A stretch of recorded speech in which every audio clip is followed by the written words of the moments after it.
Boa noite a todos. Hoje eu trouxe para vocês um assunto: Espiritismo e religião. Na opinião de vocês, o Espiritismo pode ser considerado religião? Vamos falar sobre isso. Primeiro vamos então a uma pequena definição sobre o que seria religião. Deriva do termo latino religare, que significa religação com o divino, qualquer forma de aspecto místico e religioso, abrangendo seitas, mitologias e quaisquer outras doutrinas ou formas de pensamento que tenham como característica fundamental um conteúdo metafísico, ou seja, de além do mundo físico. Então, a religião significa o que? Se religar com esse ser divino, com o Criador. Né? Esse sentimento inato que a gente já tem desde outras vidas, desde os primórdios. A gente tem esse sentimento que existe um ser maior dentro da gente, mas que aos poucos a gente foi se esquecendo, foi cuidando mais da matéria, se preocupando mais com a matéria e se esquecemos desse divino. Então a religião vem o quê? Tentar fazer essa religação, nós com o divino. Será a religião, em seu aspecto mais amplo, que é o de religar a criatura ao Criador, uma postura interior ou uma prática externa? Para eu me ligar, para eu falar com Deus, eu posso me conduzir sozinho ou eu preciso de uma ajuda externa para estar fazendo isso? A religião, como agente de transformação moral, tem sua real manifestação na postura, na conduta do indivíduo, ou meramente na prática, cerimônias, preceitos e rituais simbólicos? Para eu me tornar melhor moralmente, seguir as leis de Deus, preciso transformar minha conduta, essa postura minha diante dos outros, ou simplesmente ir a igrejas, templos e participar de rituais? E o Espiritismo pode ser considerado religião? No livro Obras Póstumas, Kardec foi o codificador da doutrina espírita, tá? Ele nos afirma: o Espiritismo é uma doutrina filosófica de efeitos religiosos. Não é uma religião constituída, visto que não tem culto, nem rituais, nem templos, e que entre seus adeptos nenhum recebeu o título de sacerdote. Nós não temos aqui, né? Mas no sentido filosófico, o Espiritismo é sim uma religião, porque ele é a doutrina que funde os laços de fraternidade e da comunhão de pensamentos, não sobre uma simples convenção, mas sobre as mais sólidas bases, as leis da natureza. Então, filosoficamente, o Espiritismo pode até sim ser chamado de religião, pois nós pregamos a fraternidade e a comunhão de pensamentos, mas tendo como base as leis da natureza, que são as leis de Deus. Né? É lei de evolução, lei de causa e efeito, lei da reencarnação. Então, por que então declaramos que o Espiritismo não é religião? Porque só temos uma palavra para definir duas ideias diferentes. E que, na opinião geral, a palavra religião, geralmente, é inseparável dessa ideia de culto. Revela exclusivamente uma ideia de forma, de formalismo. E o Espiritismo não tem esse formalismo, né? O Espiritismo não tem formalidades, nós não temos rituais. Tem muita gente, às vezes, que comenta: mas tem sim. A gente entra, assiste a palestra, toma o passe, toma água, faz a reza e vai embora. É um ritual isso aí? Já falaram isso aqui, né? Eu não concordo. Eu não acho que é. Primeiro que o passe não é obrigatório. A pessoa pode vir, ouvir a palestra e falar: não quero tomar o passe, não precisa tomar o passe. A gente obriga alguém a tomar o passe? Não vejo como um ritual. Eu vejo como uma organização. Organização, chegou, assistiu a palestra, vamos para o passe, depois vamos tomar água. Tem lugares centros espíritas que você vai, você toma a água primeiro, depois você vai para o passe. Tem centros espíritas pequenos que a gente vai, o passe é dado no salão. Então não tem uma convenção. Não existe esse ritual. Né? Também em Obras Póstumas, Kardec afirma: o Espiritismo proclama a liberdade de consciência como direito natural, respeita todas as convicções sinceras e faz questão de reciprocidade, O que ele quer dizer? Nós temos a liberdade de acreditarmos no que quisermos, de seguir a doutrina e a religião que nós quisermos. Nós respeitamos todo mundo. Só que nós queremos que respeitem a nossa convicção também. Nós queremos ter a nossa liberdade também. O Espiritismo combate a fé cega, pois ela tira do homem o direito de pensar com a razão. Considera sem raiz toda a fé imposta. E inscreve entre suas máximas: não é inabalável senão a fé que pode encarar de frente a razão em todas as épocas da humanidade. Né? Se em qualquer época aquilo que você acredita, que tem lógica, é racional e que não é imposta a você, então você está com uma fé inabalável. Né?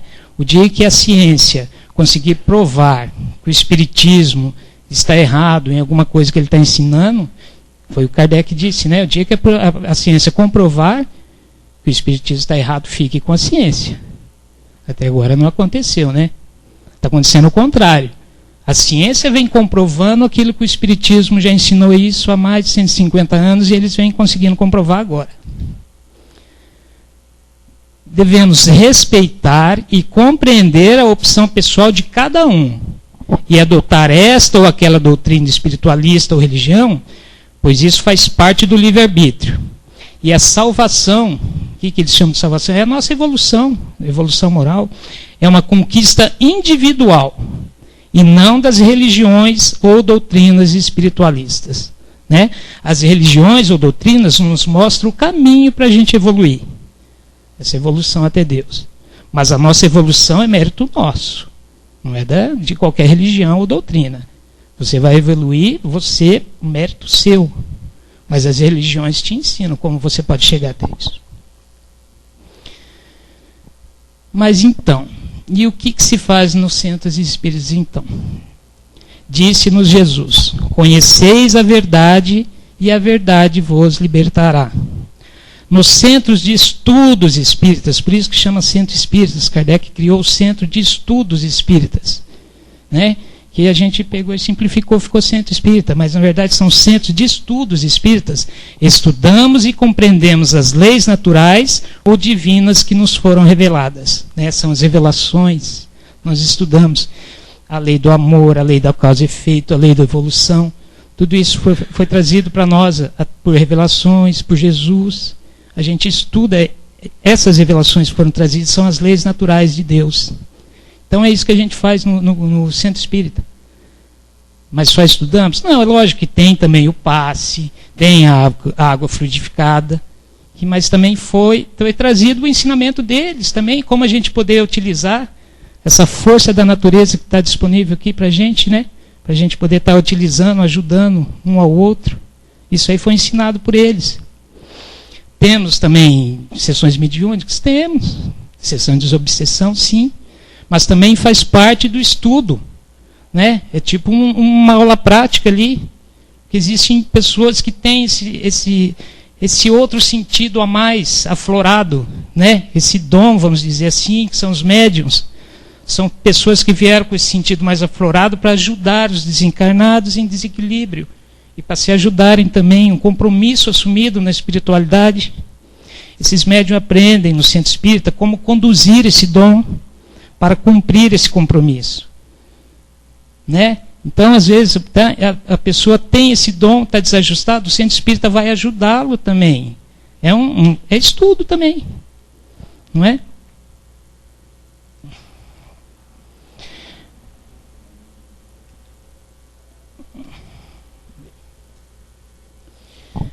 A verdade, que é o conhecimento das leis divinas, é trazida gradualmente ao ser humano, através dos mensageiros divinos, que são encarregados de difundir essas leis nos diferentes povos, culturas e épocas. Por que gradualmente? Né? Ali diz que é trazida gradualmente. Conforme os seres vão evoluindo, esses conhecimentos vão sendo melhor compreendidos pelas sociedades. Então, conforme a gente vai evoluindo, moralmente, intelectualmente, Deus vai permitindo que essas revelações vão chegando até nós. Então, elas vão evoluindo aos poucos mesmo. Só um momentinho. Tem uma pilha aqui dentro, troca para mim. Minha pilha aí dentro, troca.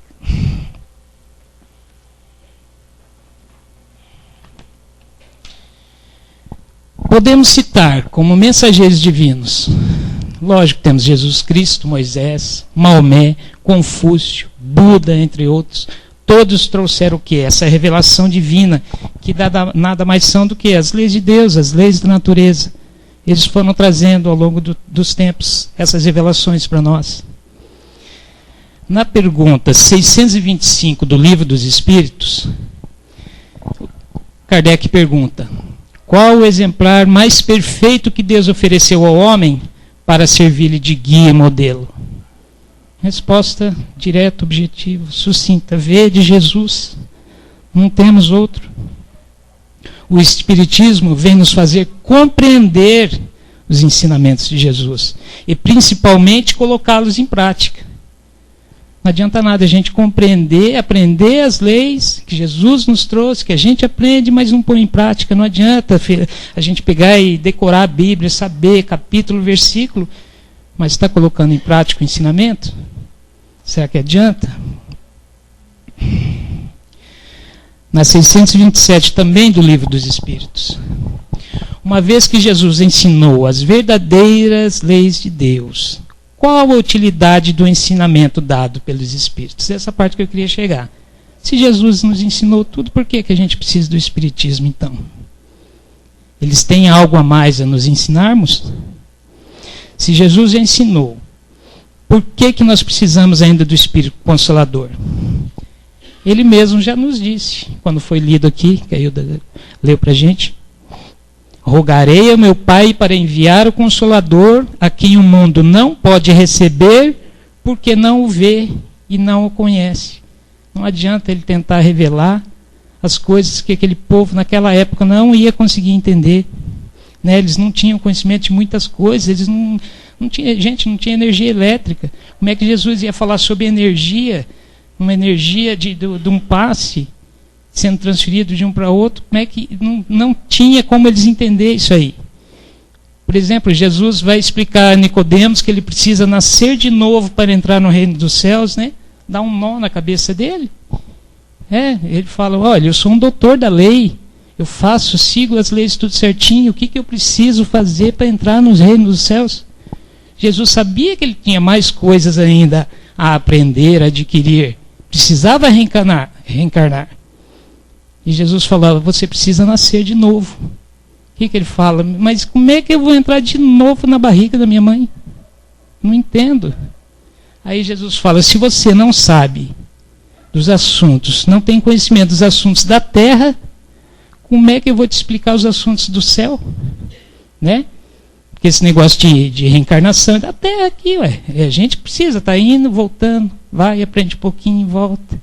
Vai, se reconcilia com o inimigo, volta levando mais 2, aí volta de novo, né? Então a gente precisa, a reencarnação é aqui da Terra. Os espíritos superiores, nos mundos superiores lá elevados, não tem tanta reencarnação, assim, 200 anos a gente está reencarnando para vir, né? Espiar, aprender.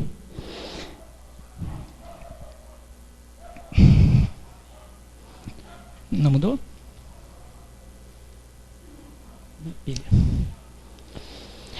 A resposta que Jesus deu, a resposta que os Espíritos deram, se os Espíritos tinham algo a mais a nos ensinarmos.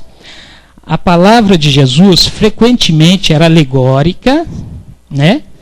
E em parábolas. Jesus tinha que contar historinhas para eles, para poder eles absorver alguma coisa. Porque ele falava de acordo com o seu tempo e lugar. É preciso explicar bem e desenvolver essas leis, já que são poucos os que a compreendem e ainda menos os que a praticam. Né? Foi o que eu disse. A gente aprende as leis, decora tudo, sabe? Começa a compreender. Nós estamos começando a compreender. Praticar. A gente pratica tudo o que Jesus ensinou? Não, né? Tem alguns, sim. Aí vai uma Madre Teresa, uma Irmã Dulce, um Chico Xavier, né? Tá? Estamos longe, né?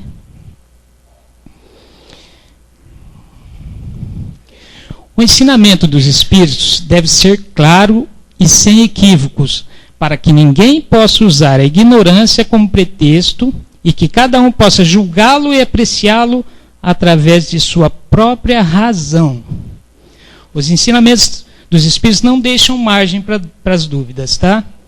Depois não adianta falar, se eu soubesse que era assim, né, que funcionava, né, tem até aquele livro lá do Richard Simonetti, se eu soubesse, por que que eu tive que passar pelo umbral?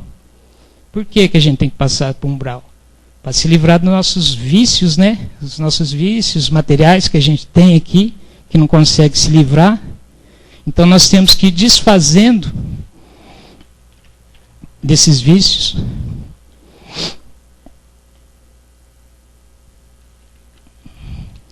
Porque aqui nós temos o vício da gula, da bebida, da inveja, do egoísmo, do egocentrismo, né? Tudo eu, tudo meu, tudo só para mim.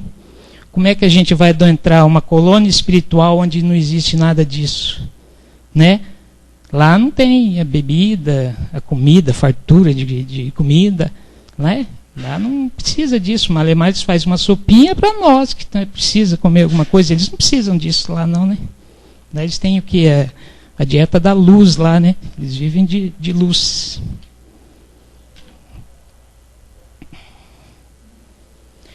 Então o centro espírita, que eu digo, centro de estudos espíritas, isso que a gente tem que pensar. Estudo das obras trazidas, né, por Jesus, estudo dos ensinamentos de Jesus e das obras trazidas pelos espíritos superiores e codificadas por Kardec, né? A gente fala em centro espírita, a gente tem que ver esse preconceito que a gente tem com o centro espírita, né, que eles chamam. Você vai no centro espírita, credo, o que é isso? Não vou nesse lugar. Eu tenho um amigo meu, um cliente meu, que eu estava na cidade, estava indo do banco para a prefeitura, a pé com ele, e acho que a Patrícia com a Eva passou, cumprimentou, oi, tudo bem e tal. E ele olhou para mim e falou, a Patrícia lá do centro, ela é do centro espírita. Eu falei, eu sei, do centro espírita, eu participo lá, eu frequento lá. Você frequenta o centro espírita? Eu falei, frequento. E ele falou, não, eu sei que ele é evangélico, né? Eu falei, frequento, não tem nada demais. Ele falou, mas e aí? O que rola lá? Eu peguei e falei, a gente vai lá, tem palestras, a gente estuda, a gente toma passe. Eu falei, não, eu quero saber se eles acreditam em Jesus, acreditam em Deus. Eu falei, olhei, né? Ele é mais alto que eu, olhei, lógico, né? Eu olhei para ele e falei, você está brincando, né? Você acha que a gente não acredita em Deus, em Jesus? Eu falei, não sei, fala que é centro espírita, vai mexer com as coisas lá. Eu falei, não, meu amigo, você está convidado, o dia que você quiser ir lá, vamos assistir uma palestra, não estou falando para você largar a sua religião lá, não. Vamos lá assistir, pelo menos, para você saber, ter uma opinião sobre o que é um centro espírita, né? Porque tem esse preconceito. E ele falou, Deus me livre, guardinho. No centro espírita não mexe com isso não. Entendeu? Mas esse preconceito tem uma razão de ser, né? Há lugares, minha mãe, minhas tias levavam, quando eu era criança, levavam, vamos no centro espírita, vamos. Mas chegava lá, era aquela casinha, um quartinho, numa penumbra, umas velas, né, imagens. Tinha médiuns lá? Tinham. Mas não eram médiuns estudados, né? Médiuns que davam passividade a espíritos inferiores, médiuns que não sabiam que o espírito não incorpora, não entra no corpo de ninguém, é pelo pensamento que é transmitido, as mensagens, o que o espírito está sentindo, tudo pelo pensamento, mas só que lá eles não têm estudo, eles não sabem, eles deixam à vontade. São os espíritos inferiores que comandam, porque o espírito superior não vai perder tempo com isso, porque chega lá é só o quê? Quer falar sobre como é que eu vou vencer na vida, como é que eu faço para ganhar dinheiro, como é que eu arrumo outro emprego, como é que meu marido está me traindo, tudo coisa material.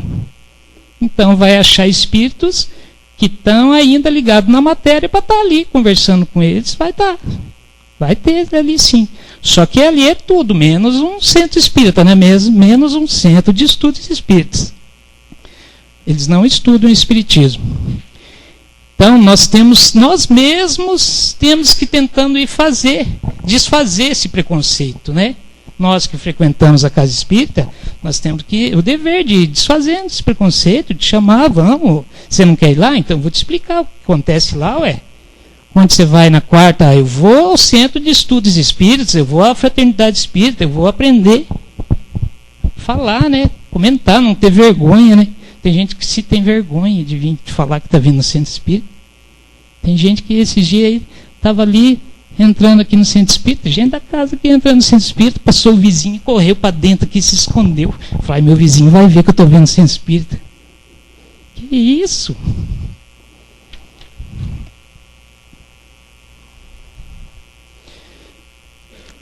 As 5 obras básicas que compõem a codificação espírita foram o fruto do trabalho de Allan Kardec, pseudônimo do professor Hippolyte Léon Denisard de Rivail, sob inspiração e coordenação de uma falange de espíritos superiores a serviço do Cristo Jesus. Tá? O professor Hippolyte, por que ele usou pseudônimo? Ele era professor, ele era catedrático, ele era pedagogo, ele tinha várias obras já publicadas com seu nome, professor Hippolyte. E o que ele estava codificando era trazido pelos espíritos superiores, não era dele, ele sabia que não era dele. E outra, para diferenciar também, né, um estudante, eu quero pegar uma obra do professor Hippolyte, aí chega lá a ler sobre espiritismo.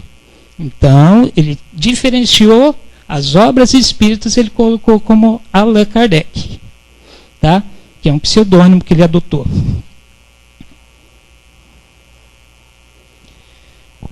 O primeiro livro, que foi em 1857, o Livro dos Espíritos, né? É uma introdução sobre a doutrina espírita, contendo os princípios da doutrina espírita sobre a imortalidade da alma, a natureza dos espíritos e suas relações com os homens, as leis morais, a vida presente, a vida futura e o futuro da humanidade. Ensinamento dado pelos espíritos superiores com a ajuda de diversos médiuns, recolhidos e organizados por Kardec. Diversos médiuns. Kardec não pegou só um médium e ficou ali. Não, tudo que ele me passar aqui é verdade. Não. Ele ouviu vários médiuns em várias cidades.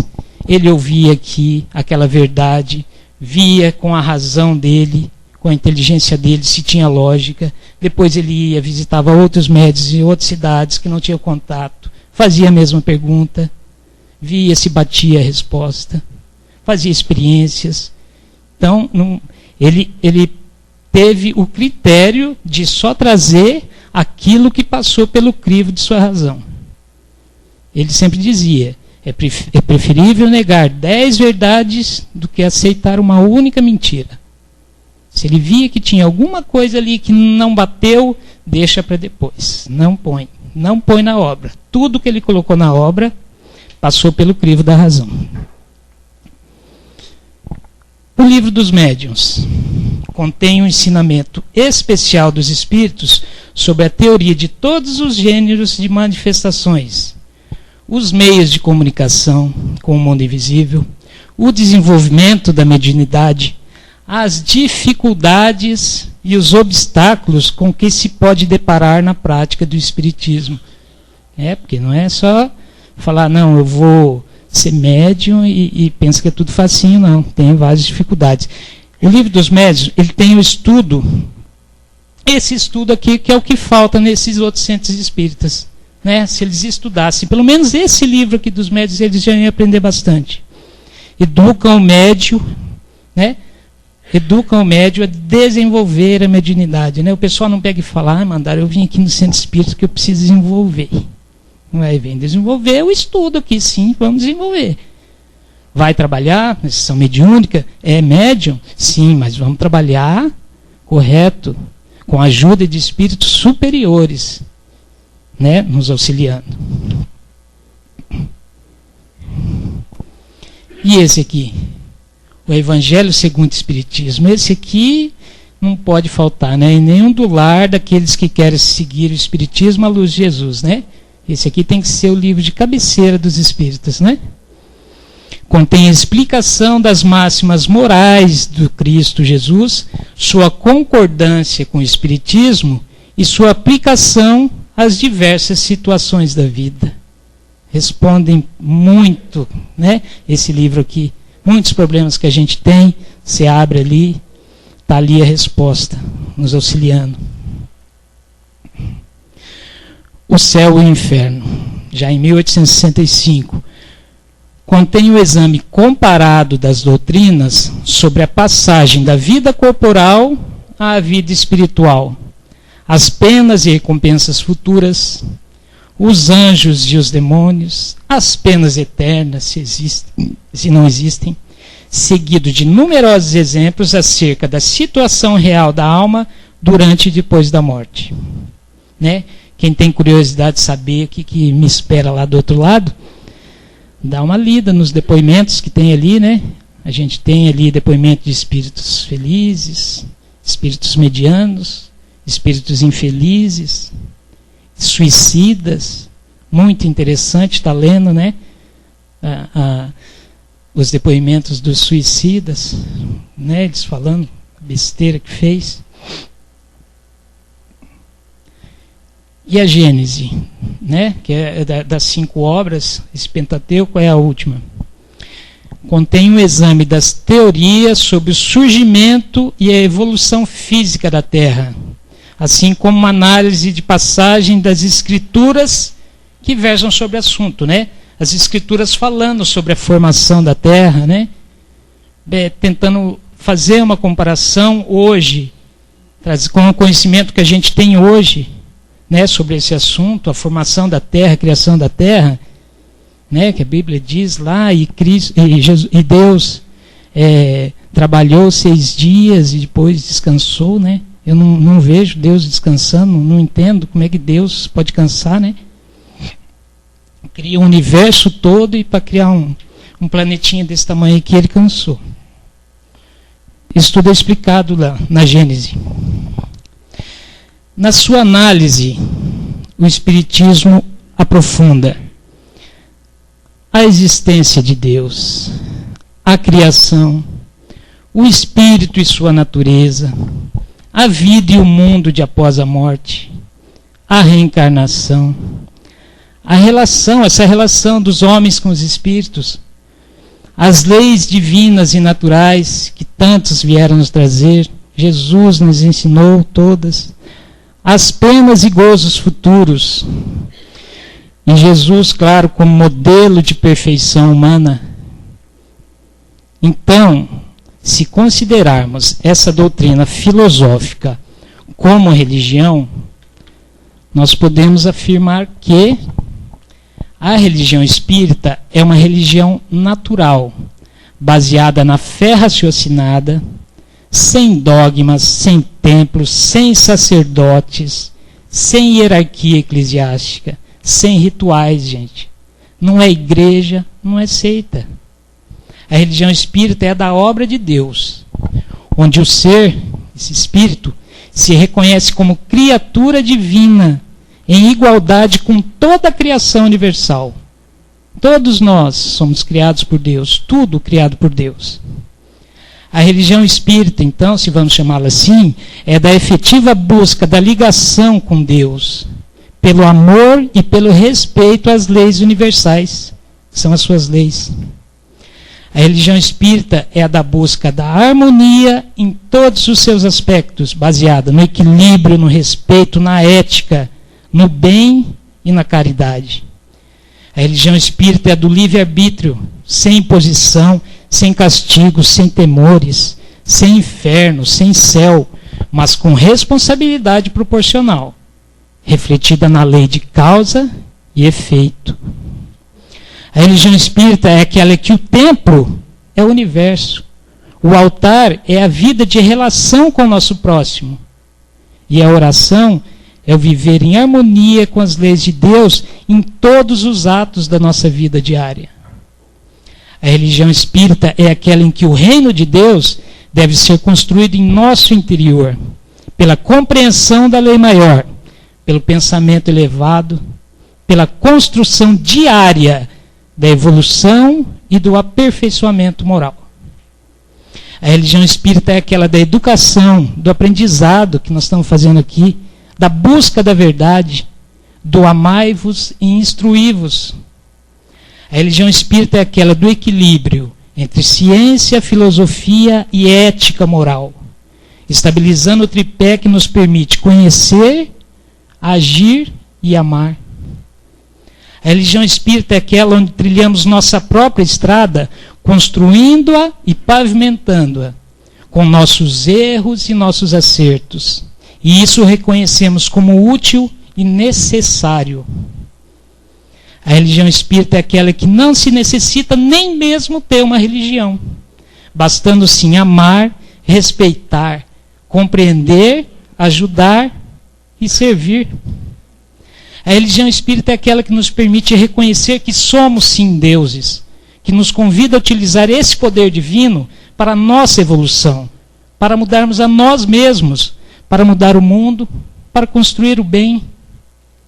A religião espírita é aquela que nos lembra de que fomos criados para sermos felizes e nos permite estudar, compreender e vivenciar os caminhos para sermos felizes, nos dizendo que apenas nós mesmos podemos fazer isso por nós, somente nós. A religião espírita é aquela que praticamos quando nos ligamos com Deus, seja qual for o lugar onde estivermos, seja qual for a atividade que realizamos. A religião espírita verdadeira é aquela que enternece os corações, fala às nossas almas, nos orienta, nos dá coragem e jamais nos atemoriza. Ela deve dar liberdade de fé e de raciocínio, pois onde há liberdade, aí reina o Espírito do Senhor. É isso que eu queria trazer para vocês. Que Deus nos abençoe.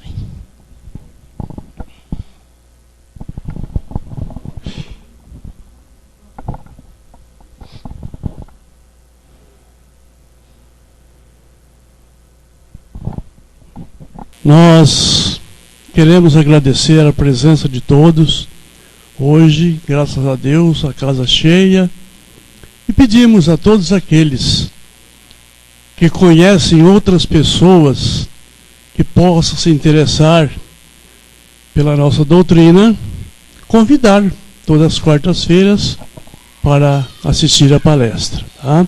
Então, que a bênção de Jesus seja para com todos vocês, para com todos aqueles que aqui se encontram encarnados e desencarnados.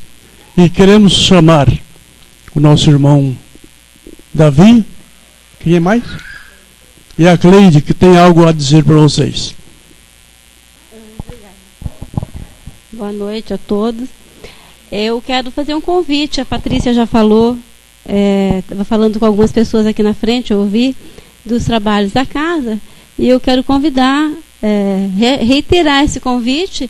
Eu faço parte de um grupo no domingo, das 9 às 10, a gente estuda o Evangelho e o Livro dos Espíritos.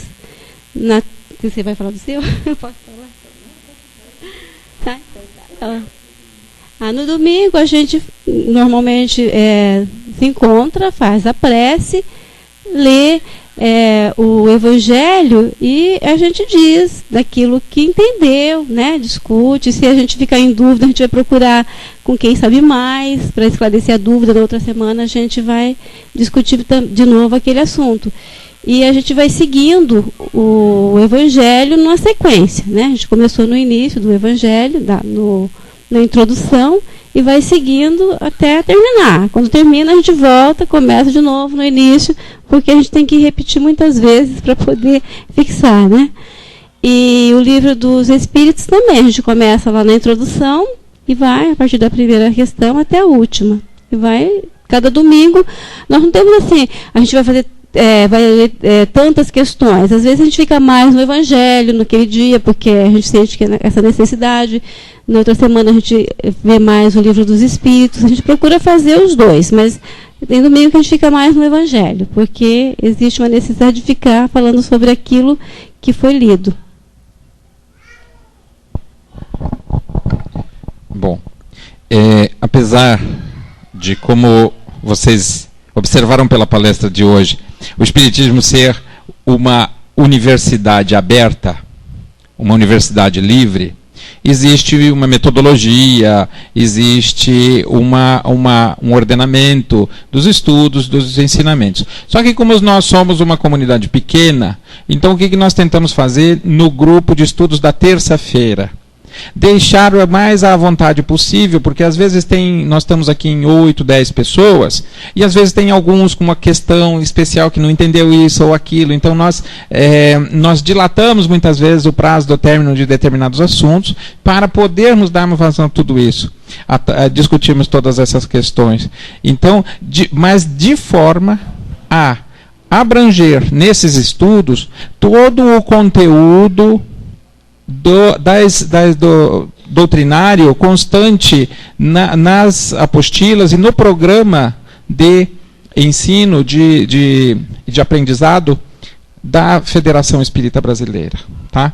Então todos estão convidados, quem quiser fazer uma visita, ver como é que é, nas terças-feiras também, 15 para as 8, 10 para as 8, estamos começando, 1h15 de estudos das questões espíritas, porque nas quartas-feiras, a gente sempre convida o pessoal para a reunião pública das quartas-feiras, mas muitas vezes a palestra não tem o condão de esclarecer a sua dúvida.